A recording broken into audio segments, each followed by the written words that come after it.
ಎಲ್ಲರಿಗೂ ನಮಸ್ಕಾರ. ನಿಮ್ಮ ಶ್ರಾವಸ್ ಕಲ್ಪವೃಕ್ಷ ಚಾನಲ್ಗೆ ಸ್ವಾಗತ. ಇವತ್ತು ಅವರೆಕಾಳು ಸೀಸನ್ ಆಗಿರೋದ್ರಿಂದ ಅವರೆಕಾಳನ್ನ ಬಳಸ್ಕೊಂಡು ಈ ರೀತಿ ಬ್ರೇಕ್ಫಾಸ್ಟ್ ಇರಲಿ ಅಥವಾ ಲಂಚ್ ಬಾಕ್ಸ್ ರೆಸಿಪಿ ಇರಲಿ ಅಥವಾ ಡಿನ್ನರ್ ರೆಸಿಪಿ ತುಂಬಾ ಪರ್ಫೆಕ್ಟ್ ಆದ ರೀತಿಯಲ್ಲಿ ಅವರೆಕಾಳು ಪರೋಟ ಅಥವಾ ಅವರೆಕಾಳು ತಾಲಿಪಟ್ನ ಯಾವ ರೀತಿ ಮಾಡೋದು ಅಂತ ನೋಡೋಣ. ಈ ಒಂದು ರೆಸಿಪಿ ತುಂಬಾ ಹೆಲ್ದಿ ಆಗಿರ್ತಕ್ಕಂಥ ರೆಸಿಪಿ ಕೂಡ ಹೌದು. ಅಷ್ಟೇ ರುಚಿಯಾಗಿರ್ತಕ್ಕಂಥ ಒಂದು ರೆಸಿಪಿ. ಅಂದರೆ ನಾವು ಮಾರ್ನಿಂಗ್ ಮಾಡಿ ರಾತ್ರಿವರೆಗೂ ಇಟ್ಕೊಂಡು ತಿನ್ನುವಂಥ ರೆಸಿಪಿ. ಅಷ್ಟು ರುಚಿ ಒಂದು ಸ್ವಲ್ಪನೂ ಹಾಳಾಗದೆ ರೀತಿಯಲ್ಲಿ ಇರುತ್ತೆ. ಮಾಡೋ ವಿಧಾನ, ಮೊದಲಿಗೆ ನಾನಿಲ್ಲಿ ಒಂದು ಪಾತ್ರೆಗೆ 1 ಕಪ್ ಆಗುವಷ್ಟು ಅಕ್ಕಿ ಹಿಟ್ಟನ್ನು ಸೇರಿಸ್ಕೊಂಡಿದ್ದೀನಿ. ಅದೇ ಕಪ್ಪಿಂದ ಒಂದು ಅರ್ಧ ಕಪ್ ಆಗುವಷ್ಟು ಗೋಧಿ ಹಿಟ್ಟು ಕೂಡ ಹಾಕ್ಕೊಂಡಿದ್ದೀನಿ. ಇವಾಗ ಸಣ್ಣದಾಗಿ ಹೆಚ್ಚಿರ್ತಕ್ಕಂಥ ಒಂದು ದೊಡ್ಡ ಈರುಳ್ಳಿನ ಸೇರಿಸ್ಕೊಂಡಿದ್ದೀನಿ. ಅದರ ಜೊತೆಗೆ ಸಬ್ಬಸಿಗೆ ಸೊಪ್ಪು ಕೂಡ 1 ಬೌಲ್ ಆಗುವಷ್ಟು ತೊಗೊಂಡಿದ್ದೀನಿ. ಸಬ್ಬಸಿಗೆ ಸೊಪ್ಪಿಲ್ಲ ಅಂತಂದರೆ ಪರವಾಗಿಲ್ಲ, ಕೊತ್ತಂಬರಿ ಸೊಪ್ಪು ಕೂಡ ಹಾಕ್ಕೊಳ್ಬೋದು. ಹಾಗೆ ಒಂದು ಅರ್ಧ ಸೌತೆಕಾಯಿನ ತುರಿದಿಟ್ಕೊಂಡಿದ್ದೆ, ಅದನ್ನು ಕೂಡ ಸೇರಿಸ್ಕೊಂಡಿದ್ದೀನಿ. ಇದು ಹಸಿ ಖಾರ ಅಂದರೆ ಹಸಿಮೆಣಸಿನಕಾಯಿನ ಕುಟ್ಟಿ ನಾನು ಇಲ್ಲಿ ಪೇಸ್ಟ್ ರೆಡಿ ಮಾಡ್ಕೊಂಡಿದ್ದೆ, ಅದನ್ನು ಸೇರಿಸ್ಕೊಂಡಿದ್ದೀನಿ. ನೀವು ಬೇಕು ಅಂದರೆ ಹಸಿಮೆಣಸಿನಕಾಯಿ ಕೂಡ ಸೇರಿಸ್ಕೊಳ್ಬೋದು. ಹಾಗೆ ಒಂದು ಸ್ವಲ್ಪ ಕೊತ್ತಂಬರಿ ಸೊಪ್ಪು ಸೇರಿಸ್ಕೊಂಡಿದ್ದೀನಿ. ಹಾಗೆ ಅವರೆಕಾಳನ್ನ 1 ಬಟ್ಲಾಗುವಷ್ಟು ಅವರೆಕಾಳನ್ನ ಕರೆಕ್ಟಾಗಿ ಈ ರೀತಿ ಕುದಿಸ್ಕೊಂಡು ಒಂದು ಸ್ವಲ್ಪ ಮ್ಯಾಶ್ ಮಾಡಿ ಇಟ್ಕೊಂಡಿದ್ದೆ. ಅಂದರೆ ಹಿತ್ಕಿದ ಅವರೆಕಾಳನ್ನ ಸೇರಿಸ್ಕೊಳ್ತಿದ್ದೀನಿ. ಈ ರೀತಿ ಮಾಡೋದ್ರಿಂದ ಅದರ ಒಂದು ಫ್ಲೇವರು ಪರೋಟಕ್ಕೆ ಬಿಟ್ಕೊಳ್ಳುತ್ತೆ. ಹಾಗಾಗಿ ಕುದಿಸ್ಬಿಟ್ಟೆ ಹಾಕ್ಕೊಳ್ಬೇಕು, ಡೈರೆಕ್ಟಾಗಿ ಹಾಕ್ಕೊಳ್ಬಾರ್ದು.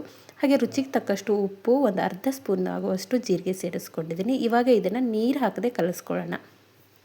ಸೌತೆಕಾಯಿ ಹಾಕಿರೋದ್ರಿಂದ ನೀರಿನ ಅಂಶ ಇರುತ್ತೆ. ಹಾಗಾಗಿ ಮೊದಲೇ ನೀರು ಹಾಕದೆ ಹಾಗೆ ಅವರೆಕಾಳನ್ನ ಒಂದು ಸ್ವಲ್ಪ ಈ ರೀತಿ ಫ್ಲೇವರ್ ಬಿಟ್ಕೊಳ್ಳೋ ರೀತಿಯಲ್ಲಿ ಹಿಟ್ಟಿನ ಜೊತೆಗೆ ಕಲಿಸ್ಕೊಳ್ಬೇಕು.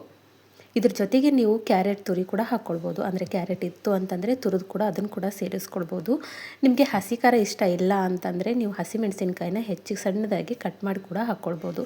ಇವಾಗ ನೋಡಿ ಒಂದ್ಸರಿ ಕಲಸಿದ್ದಾಗಿದೆ. ಇವಾಗ ಸ್ವಲ್ಪ ನೀರು ಹಾಕ್ಕೊಂಡು ನಾವು ಕಲಿಸ್ಕೊಳ್ಬೇಕು. ಒಮ್ಮೆಲೆ ನೀರು ಹಾಕ್ಕೊಳ್ಬಾರ್ದು. ಹಾಗೆ ಸೌತೆಕಾಯಿ ಹಾಕಿರೋದ್ರಿಂದ ನೀರನ್ನ ಸ್ವಲ್ಪ ಸೇರಿಸ್ಕೊಂಡು ನೀವು ಹಿಟ್ಟನ್ನು ನಾದ್ಕೊಳ್ಬೇಕು. ಇಲ್ಲ ಅಂದರೆ ತಿಳಿ ಆಗಿಬಿಡುತ್ತೆ. ಹಾಗಾಗಿ ಒಂದು ವೇಳೆ ನಾದುವಾಗ ಒಂದು ಸ್ವಲ್ಪ ನೀರು ಜಾಸ್ತಿ ಆಯಿತು ಅಂದರೆ ಮತ್ತೆ ನೀವು ಅಕ್ಕಿ ಹಿಟ್ಟನ್ನು ಸೇರಿಸ್ಕೊಳ್ಬೋದು. ನೋಡಿ, ಈ ರೀತಿ ಸ್ವಲ್ಪ ನೀರು ಹಾಕಿ ಕಲಿಸ್ತಾ ಹೋಗಿ. ಈ ಒಂದು ಸೀಸನ್ನಲ್ಲಿ ಹಲವಾರು ರೀತಿಯ ಅವರೆಕಾಳನ್ನ ರೆಸಿಪಿ ಮಾಡಿರ್ತೀವಿ. ಒಂದ್ಸರಿ ಈ ರೀತಿ ಟ್ರೈ ಮಾಡಿ, ತುಂಬಾ ಪರ್ಫೆಕ್ಟ್ ಆಗಿರೋ ರೀತಿಯಲ್ಲಿ ಬರುತ್ತೆ. ಅದ್ರ ಜೊತೆಗೆ ಮಕ್ಕಳು ಕೂಡ ಕೆಲವೊಂದು ಸರಿ ಅವರೆಕಾಳು ತಿನ್ನಲ್ಲ ಕೆಲವು ಮಕ್ಕಳು. ಈ ರೀತಿ ಮಾಡಿಕೊಟ್ಟಾಗ ತುಂಬಾ ರುಚಿಯಾಗಿರುತ್ತೆ. ಹಾಗೆ ಇಷ್ಟಪಟ್ಟು ಕೂಡ ತಿಂತಾರೆ. ನೋಡಿ, ಈ ರೀತಿ ಹಿಟ್ಟನ್ನು ಚೆನ್ನಾಗಿ ನಾದ್ಕೊಂಡಿದ್ದಾಗಿದೆ. ಇವಾಗ ಒಂದು 10 ನಿಮಿಷ ನೆನೆಸೋಕಿಡೋಣ. ಈ ಒಂದು ಕನ್ಸಿಸ್ಟೆನ್ಸಿಯಲ್ಲಿ ಹಿಟ್ಟನ್ನು ನೀವು ರೆಡಿ ಮಾಡ್ಕೊಳ್ಬೇಕು.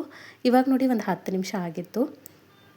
ಮತ್ತೆ ತೆಗೆದು ಮತ್ತೊಂದು ಸರಿ ಹಿಟ್ಟನ್ನು ನಾವು ನಾದ್ಕೊಳ್ಬೇಕಾಗತ್ತೆ. ಏನಾದರೂ ಸೌತೆಕಾಯಿ ಹಾಕಿರೋದ್ರಿಂದ ನೀರಿನ ಅಂಶ ಅನಿಸಿತು ಅಂದರೆ ಮತ್ತೆ ಒಂದು ಸ್ವಲ್ಪ ಅಕ್ಕಿ ಹಿಟ್ಟನ್ನು ಹಾಕ್ಕೊಂಡು ಒಂದು ಕನ್ಸಿಸ್ಟೆನ್ಸಿಯಲ್ಲಿ ರೆಡಿ ಮಾಡ್ಕೊಳ್ಬೇಕು. ನಾನು ರೆಡಿ ಮಾಡಿರ್ತಕ್ಕಂಥ ಹಿಟ್ಟು ನೀರೇನು ಅನಿಸಿರಲಿಲ್ಲ, ಹಾಗೆ ಕೂಡ ಕರೆಕ್ಟಾಗಿ ಇತ್ತು. ಹಾಗಾಗಿ ನಾನು ಹಿಟ್ಟನ್ನು ಸೇರಿಸ್ಕೊಂಡಿಲ್ಲ. ಇವಾಗ ನೋಡಿ ಒಂದು ರೀತಿ ಈ ರೀತಿಯಲ್ಲಿರ್ತಕ್ಕಂಥ, ನಿಮ್ಮ ಕಡೆ ಆಯಿಲ್ ಶೀಟ್ ಇತ್ತು ಅಂದರೆ ಅದನ್ನು ಬಳಸ್ಕೊಳ್ಳಿ. ಬಟ್ ನಾನಿಲ್ಲ, ಆಯಿಲ್ ಶೀಟ್ ಬಳಸ್ಕೊಳ್ತಿಲ್ಲ. ಸಕ್ಕರೆ ಪಾಕೆಟ್ನ ನಮಗೆ ಬೇಕಾದ ರೀತಿಯಲ್ಲಿ ಕಟ್ ಮಾಡಿ ಇಟ್ಕೊಂಡಿದ್ದೆ.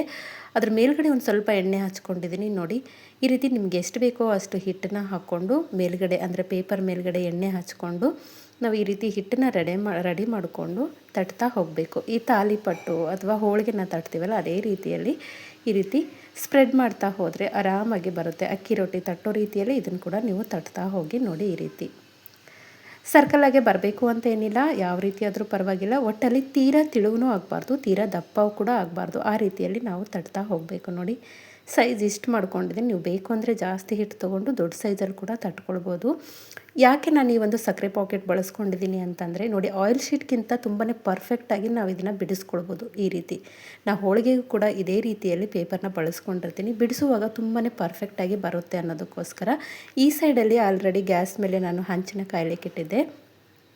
ಈ ರೀತಿ ರೆಡಿ ಮಾಡಿರ್ತಕ್ಕಂಥ ಒಂದು ಅವರೆಕಾಳು ಅಕ್ಕಿ ರೊಟ್ಟಿ ಇರ್ಬೋದು ಅಥವಾ ಅವರೆಕಾಳು ತಾಲಿಪಟ್ಟನ್ನ ಈ ರೀತಿ ಹಂಚು ಮೇಲ್ಗಡೆ ಹಾಕ್ಕೊಂಡು ಸ್ವಲ್ಪ ಎಣ್ಣೆನ ಎಡ್ಜಲ್ಲಿ ಹಾಕಿ ನಿಧಾನವಾಗಿ ಅಂದರೆ ಮೀಡಿಯಮ್ ಫ್ಲೇಮಲ್ಲಿ ಇಟ್ಕೊಂಡು ಬೇಯಿಸ್ಕೊಳ್ತಾ ಹೋಗಬೇಕು. ಅವರೆಕಾಳನ್ನು ಕುದಿಸಿ ಹಾಕ್ಕೊಳ್ಳಿ, ಅಂದಾಗ ಮಾತ್ರ ನಮಗೆ ಫ್ಲೇವರ್ ಕರೆಕ್ಟಾಗಿ ಬರುತ್ತೆ. ಹಸಿದು ಹಾಕ್ಕೊಂಡ್ರೆ ಇಲ್ಲಿ ಅರೆ ಬೆಂದ್ಕೊಳ್ಳುತ್ತೆ. ಹಾಗಾಗಿ ನಮಗೆ ರುಚಿ ಅಷ್ಟೊಂದು ಕರೆಕ್ಟಾಗಿ ಬರೋದಿಲ್ಲ. ಹಾಗಾಗಿ ಕುದಿಸಿ ಒಂದು ಸ್ವಲ್ಪ ಹಿತ್ತಿಗೆ ಒಂದು ಅವರೆಕಾಳನ್ನ ನಾವು ಇದಕ್ಕೆ ಸೇರಿಸ್ಕೊಳ್ಬೇಕಾಗತ್ತೆ. ನೋಡಿ, ಈ ರೀತಿ ಎರಡೂ ಬದಿಯಲ್ಲಿ ಎಣ್ಣೆ ಅಥವಾ ತುಪ್ಪ ಯಾವುದಾದ್ರೂ ಒಂದನ್ನು ಹಾಕ್ಕೊಂಡು ಬೇಯಿಸ್ಕೊಳ್ತಾ ಹೋಗಿ. ತುಪ್ಪ ಹಾಕ್ಕೊಂಡು ಬೇಯಿಸ್ಕೊಂಡ್ರೆ ತುಂಬಾ ಪರ್ಫೆಕ್ಟ್ ಆದ ರುಚಿಯಲ್ಲಿ ಬರುತ್ತೆ. ಈ ತುಪ್ಪ ನಿಮಗೆ ಇಷ್ಟ ಇಲ್ಲ ಅಂತಂದರೆ ಎಣ್ಣೆ ಆದರೂ ಹಾಕ್ಕೊಂಡು ಬೇಯಿಸ್ಕೊಳ್ಬೋದು. ಎರಡೂ ಬದಿಯಲ್ಲಿ ಮೀಡಿಯಮ್ ಫ್ಲೇಮಲ್ಲಿ ಇಟ್ಕೊಂಡು ನಿಧಾನವಾಗಿ ಬೇಯಿಸ್ಕೊಳ್ಳಿ. ಒಂದು ಸ್ವಲ್ಪ ಮಟ್ಟಿಗೆ ದಪ್ಪವಾಗೇ ಇರಲಿ ತಾಲಿಪಟ್ಟು.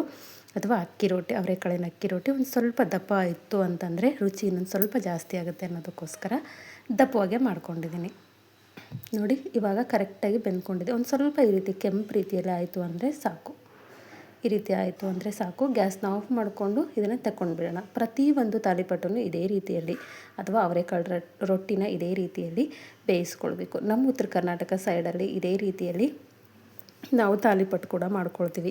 ಅಂದರೆ ಉಳಿದಿರೋ ಅನ್ನದಿಂದ ಬ್ರೇಕ್ಫಾಸ್ಟ್ ರೆಸಿಪಿನೂ ಕೂಡ ಮಾಡ್ಕೊಳ್ತೀವಿ. ಇಲ್ಲಿ ಅವರೆಕಾಳಿನ ಬದಲಿಗೆ ಉಳಿದಿರೋ ಅನ್ನನ ಸೇರಿಸ್ಕೊಂಡು ಇದೇ ರೀತಿಯಲ್ಲಿ ಮಾಡಿಕೊಂಡ್ರೆ ಅವತ್ತಿನ ಬ್ರೇಕ್ಫಾಸ್ಟು ಲೆಫ್ಟ್ ಓವರ್ ರೈಸಿಂದ ಮಾಡಿರ್ತಕ್ಕಂಥ ತಾಲಿಪಟ್ಟು ರೆಡಿಯಾಗಿರುತ್ತೆ. ಬೇಕು ಅಂತಂದರೆ, ಇಂಟ್ರೆಸ್ಟ್ ಇತ್ತು ಅಂತಂದರೆ ಒಂದ್ಸರಿ ನನ್ನ ಚಾನಲಲ್ಲಿ ಅಪ್ಲೋಡ್ ಮಾಡಿದ್ದೀನಿ. ಇಂಟ್ರೆಸ್ಟ್ ಇತ್ತು ಅಂದರೆ ಒಂದ್ಸರಿ ಚೆಕ್ ಮಾಡ್ಕೊಳ್ಳಿ. ನೋಡಿ, ಅವರೆಕಾಳಿಂದ ಮಾಡಿರ್ತಕ್ಕಂಥ ಅವರೆಕಾಳಿನ ಅಕ್ಕಿ ರೊಟ್ಟಿ ಅಥವಾ ಅವರೆಕಾಳಿನ ತಾಲಿಪಟ್ಟು ಇನ್ಸ್ಟೆಂಟಾಗಿ ಹೆಲ್ದಿಯಾಗಿರ್ತಕ್ಕಂಥ ಒಂದು ಬ್ರೇಕ್ಫಾಸ್ಟ್ ರೆಸಿಪಿ.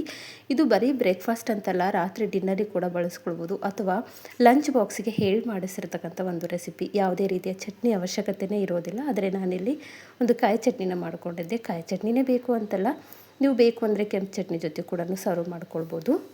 ಇವಾಗಿಂದ ಅವರೆಕಾಳು ಸೀಸನ್ ಸ್ಟಾರ್ಟ್ ಆಗ್ತಿದೆ. ಅವರೆಕಾಳಿಂದ ಈ ರೀತಿ ಮಕ್ಕಳಿಗೆ ಒಂದು ಹೊಸ ರೀತಿಯಲ್ಲಿ ಬ್ರೇಕ್ಫಾಸ್ಟ್ ಮಾಡಿಕೊಟ್ರೆ ತುಂಬಾ ಇಷ್ಟಪಟ್ಟು ತಿಂತಾರೆ. ಒಂದ್ಸರಿ ಟ್ರೈ ಮಾಡಿ, ತುಂಬಾ ರುಚಿಯಾಗಿರುತ್ತೆ. ಅಷ್ಟೇ ಪರ್ಫೆಕ್ಟ್ ಆದ ರೀತಿಯಲ್ಲಿ ನಮಗೆ ಲಂಚ್ ಬಾಕ್ಸ್ ರೆಸಿಪಿ ರೆಡಿಯಾಗಿರುತ್ತೆ. ಐ ಹೋಪ್ ಇವತ್ತು ನಾನು ಮಾಡಿರ್ತಕ್ಕಂಥ ಒಂದು ಅವರೆಕಾಳಿನ ಅಕ್ಕಿ ರೊಟ್ಟಿ ಅಥವಾ ಅವರೆಕಾಳಿನ ತಾಲಿಪಟ್ಟು ರೆಸಿಪಿ ನಿಮಗೆ ಭಾಳ ಇಷ್ಟ ಆಗದ ಅಂದ್ಕೊಳ್ತೀನಿ. ಇಷ್ಟ ಆಗಿದ್ದರೆ ದಯವಿಟ್ಟು ನನ್ನ ಚಾನಲ್ನ ಸಬ್ಸ್ಕ್ರೈಬ್ ಮಾಡ್ಕೊಳ್ಳಿ. ನಾಳೆ ಮತ್ತೊಂದು ಹೊಸ ರೆಸಿಪಿಯೊಂದಿಗೆ ಸಿಗೋಣ. ಧನ್ಯವಾದ.